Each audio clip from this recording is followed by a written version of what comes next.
మమ్మల్ని అడ్డుకోవడం చాలా దుర్మార్గమైన పని. ఎందుకు సీఎం సారు మమ్మల్ని ఎందుకు ఈ విధంగా రోడ్ల మీద పెడుతున్నారు? అంగన్వాడీ వర్కర్లు, హెల్పర్లు, మినీ వర్కర్లు ఏమడుగుతున్నారు? కొంత కోరికలు ఏమి అడగడం లేదు కదా. సుప్రీంకోర్టు తీర్పు ప్రకారం గ్రాడ్యుయేట్ అమలు చేయమని అడుగుతున్నాము. అత్యున్నత న్యాయస్థానం తీర్పిచ్చిన దాన్ని పక్కన పెట్టడం ఎంతవరకు సమాజం? ఇది సరి అయింది కాదు. తర్వాత కానీ ఇప్పుడు ధరలు, ఎన్ని ధరలు, కనీస వేతనాలు ఇవ్వాలని చెప్పి మేము అడుగుతుంటే ధరలు ఆకాశం కంటాయి. ఎందుకంటే మీరు పెంచిన ధరలే గతంలో లేదు. గతంలో 10,500 ఇస్తాను, 10,500 జీతం ఇస్తాను. ఇప్పుడు వచ్చిన ప్రభుత్వం 1000 రూపాయలు పెంచారు. కానీ పక్కన తెలంగాణలో 18,000 వేతనం ఇచ్చారు. పక్కన తెలంగాణలో 18,000 వేతనం ఇచ్చారు. ఆ వేతనంతో కూడితే పక్క రాష్ట్రం కన్నా 1000 రూపాయలు అదనంగా ముఖ్యమంత్రి మాట నిలబెట్టుకోవాలి. గతంలో ఏం చెప్పాడు? పాదయాత్ర చేసేటప్పుడు 2019లో ఎన్నికలకు రాకముందే ఏం చెప్పారు? అమ్మ తల్లులారా, అక్కలారా, చెల్లెల్లారా, బిడ్డల్లారా అని చెప్పి ముద్దుల మీద ముద్దులు పెట్టారే. ఇప్పుడు ఎందుకు మమ్మల్ని ఈ విధంగా 23 రోజులు రోడ్డు పాలు చేశారు?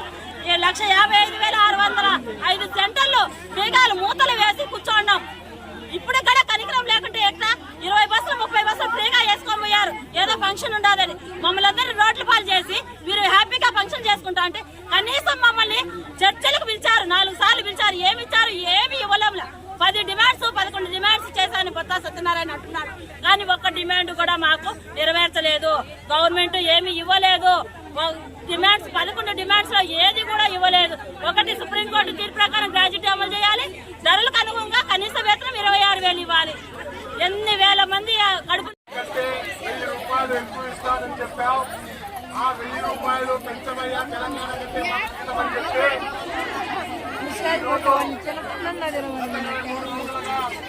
అంగన్వాడీ కార్యకర్తలు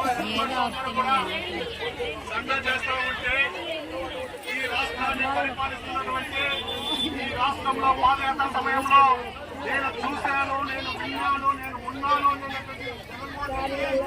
నువ్వు ఏం చూసావు, ఏం విన్నావు, ఏం చేస్తావో పరిస్థితుల్లో ఉందా?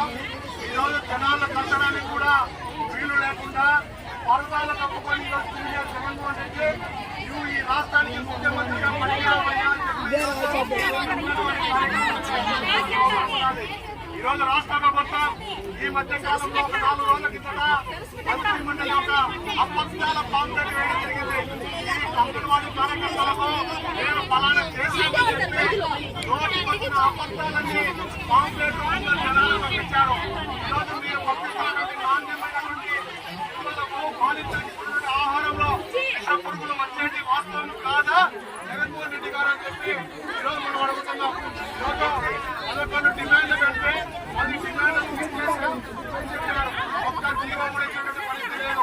ఈరోజు ప్రజలు కూడా ఆలోచన చేయాల్సిన అవసరం ఉన్నది. ఈరోజు 23 రోజులుగా సమ్మె చేస్తూ ఈరోజు ఆకలి కేకలు వేసి మా విన్నపాన్ని అన్ని జిల్లా కలెక్టర్ దగ్గర విన్నవించుకుంటామని చెప్పి బయలుదేరితే ఈ పోలీసు యంత్రాంగాన్ని పెట్టి ఈరోజు రోడ్ల మీద నిలబెట్టారు. ఇక్కడ జనాలు కూడా అక్షరాలంటారా. ఈ మధ్య కాలంలో రాజంపేటలో సాధికార యాత్రని పెట్టారు. అది సాధికార యాత్ర కాదు, జగన్మోహన్ రెడ్డి శవయాత్ర పెట్టుకుని ఈరోజు చేస్తున్నారు. కోడూరులో కూడా ఈరోజు సాధికార యాత్ర పెట్టారు. అక్కడ ఇబ్బంది రాలేదా? ట్రాఫిక్ అక్కడ ఇబ్బంది కలగలేదా? 1 వే చేసి ఇబ్బంది పెట్టబడుతున్నది. రాజంపేటలో 2 రోజుల పాటు ఇక్కడ సాధికార యాత్ర పెట్టి నడి రోడ్లు పెట్టి ఇబ్బంది పెట్టారు ప్రజలు. ఈరోజు జనాలు కూడా అర్థం చేసిన అవసరం ఉన్నది. వీళ్ళకి ఇస్తున్న జీతం 11,500 మాత్రమే. సుప్రీంకోర్టు, ఈ దేశ అత్యున్నత న్యాయస్థానమైనటువంటి సుప్రీంకోర్టు ఒక గైడెన్స్ ఇచ్చింది. ఒక కుటుంబం బతకాలంటే ఒక ఎంప్లాయీకి కనీస జీతం 26,000 రూపాయలు ఇవ్వాలని చెప్పి సుప్రీంకోర్టు చెప్తే ఇక్కడ ఉన్నటువంటి పాలకులు అమలు చేయడం లేదు. ఇక్కడ పాలకులు అమలు చేయండి అని చెప్పి ఈరోజు రోడ్డుపైకి వచ్చాం. ఈ రోజు మేము రోడ్డు పైన కూర్చోవాల్సిన అవసరం కూడా మాకు లేదు. మేము కలెక్టర్ ఆఫీసుకు పోతాం, మా యొక్క సమస్యను కలెక్టర్ దృష్టికి తీసుకొని చెప్తే ఎక్కడికక్కడ అడ్డుకుంటారు. జగన్మోహన్ రెడ్డి, నువ్వు 5వ తేదీ అల్టిమేటం ఇచ్చావు, మేము ఎప్పుడో మీకు అల్టిమేట్ ఇచ్చాం. నువ్వు ప్రత్యామ్నాయం చూసుకుంటే మాకు కూడా ప్రత్యామ్నాయం ఉండాలి. మేము కూడా నిన్ను రాజకీయంగా ప్రత్యామ్నాయంగా చూసుకొని మేము కూడా ఇంకొక ప్రభుత్వాన్ని ఎన్నుకోవడానికి మేము కూడా సిద్ధంగా ఉన్నాం చెప్తున్నాం.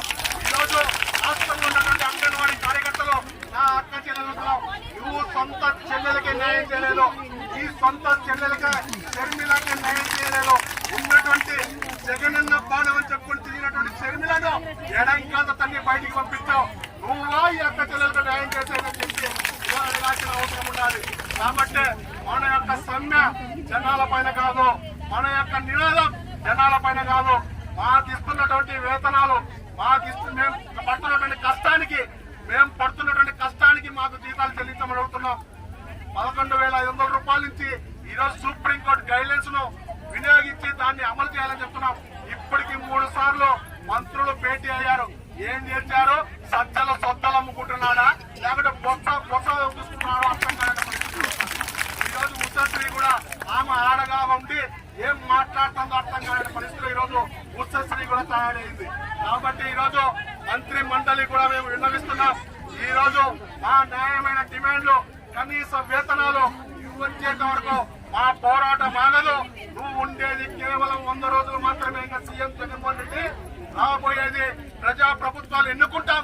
ఆ ప్రభుత్వంలో మా యొక్క సమస్యలు, డిమాండ్లు తీర్చుకోవాలా లేకపోతే నువ్వే తీర్చి మళ్ళా గద్దెనెక్కుతావు తెలుసుకో అని చెప్పి ఈరోజు మనం అల్టిమేట్ చేయాల్సిన అవసరం ఉండాలి. కాబట్టి ఈరోజు జగన్మోహన్ రెడ్డి అల్టిమేట్